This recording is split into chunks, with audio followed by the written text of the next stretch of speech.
వచ్చే లోపల మనకు ట్రాన్సిట్ అంటే ఈరోజు ఉండడానికి మంచి బిల్డింగులు కావాలంటే అవి కావాలని అపోజిషన్ పార్టీ ఇవన్నీ కూడా రేకు షెడ్లు వేస్తున్నారు, లేకుంటే ఇంకోటి చేశారని చెప్పి అపహాస్యం చేసే పరిస్థితికి వచ్చారు. కానీ ఈరోజు నేను చెప్తున్నా, I'm very happy. First building CRDA building మొదలయ్యింది. ఇది ప్రారంభం మాత్రం. రేపు రాబోయే రోజుల్లో గవర్నమెంట్ బిల్డింగ్స్ కానీ ప్రైవేట్ బిల్డింగ్స్ కానీ అన్నీ వస్తాయి. ఇది ఇంకొక విషయం కూడా మిమ్మల్ని అందరినీ కోరుతున్నాం. మీరు పడిన కష్టాలు 5 ఏళ్ళు నేను చూశాను. ఆడబిడ్డల పడిన అవమానం నేను చూశాను. రోడ్డెక్కి పోరాడారు. ఆ రోజు ఒకటి కాదు అనేక ఉద్యమాలు చేశారు. మీరు చేసిన ఉద్యమానికి అండగా ఉండడానికి నేను కూడా జోలి పట్టి డబ్బులు వసూలు చేసి ఆ డబ్బులన్నీ అజిటేషన్కి ఇచ్చా. శివారెడ్డి, తిరుపతిరావు వీళ్ళంతా చేస్తూ ఉంటే, కొండేళ్ళందరూ చేస్తూ ఉంటే మీ ఉద్యమానికి సహకరించాలనే ఉద్దేశంతో చేశాం. ఆ ఉద్యమ ఫలితం ఈరోజు మనందరం ఇక్కడ కూర్చోగలిగాం. ఇప్పుడు నేను మిమ్మల్ని కోరేది, పడిన కష్టాలు మర్చిపోతే భవిష్యత్తులో ఓసారి మనం అటు ఇటు వెళ్ళిపోతాం. మీ కష్టాలు నేను చూసా, మీ ఇబ్బందులు నేను చూసా, మీ త్యాగాలు చూసా. ఆ త్యాగాల ఫలితాలు మళ్ళీ మీరు అనుభవించడానికి నేను అన్ని విధాలుగా మీకు సహకరిస్తానని మరొక్కసారి మాట ఇస్తున్నా. దాంట్లో అనుమానమే లేదు. ఫేజ్ 1 ల్యాండ్ పూలింగ్లో మీరు భూమి ఇచ్చారు. ఫేజ్ 2లో మీరందరూ కష్టాలు పడ్డారు. ఇచ్చిన నేరానికి లేకుంటే మీరు చేసిన త్యాగానికి మిమ్మల్ని నానా హింసలు పెట్టి, ఒకటి కాదు అన్ని హింసలు పెట్టారు.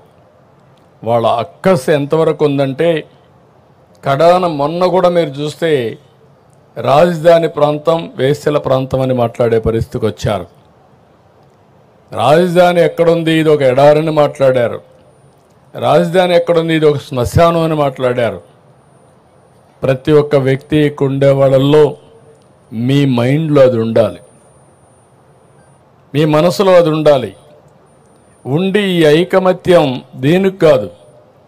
ఈరోజు ఈ సిటీని బ్రహ్మాండమైన సిటీగా నేను ఒకటే ఆలోచిస్తున్నా, నేను విజువలైజ్ చేసి చెప్తున్నా.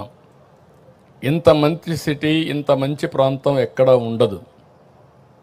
ఒక పక్కన కృష్ణా నది, దగ్గర 30-40 లక్షల ఎకరాలు సాగు చేసే నదిది.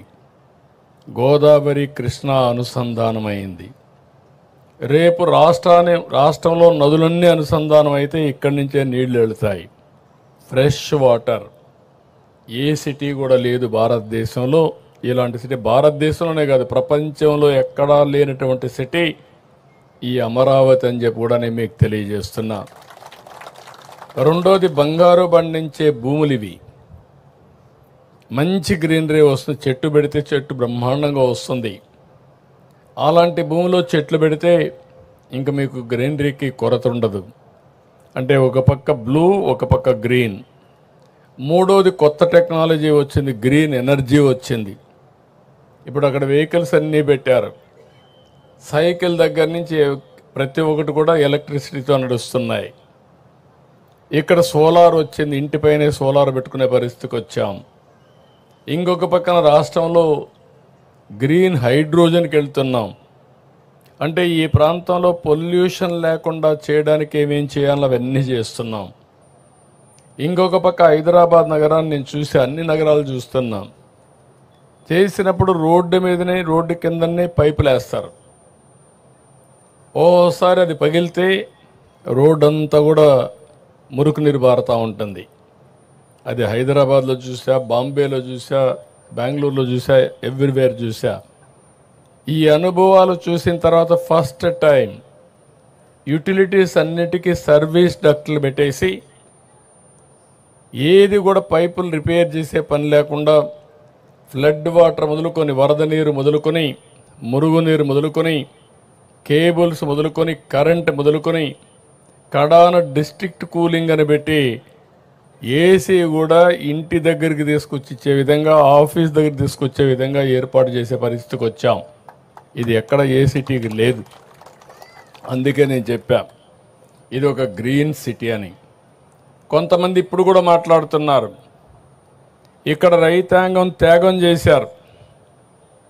మీరు త్యాగం చేసిన తర్వాత ల్యాండ్ పూలింగ్లో ఎప్పుడు కూడా కొన్ని వేల కోట్ల రూపాయలు ల్యాండ్కే ఖర్చు అయ్యే సందర్భంలో మీరు ఇచ్చింది మీరు డెవలప్ చేయండి,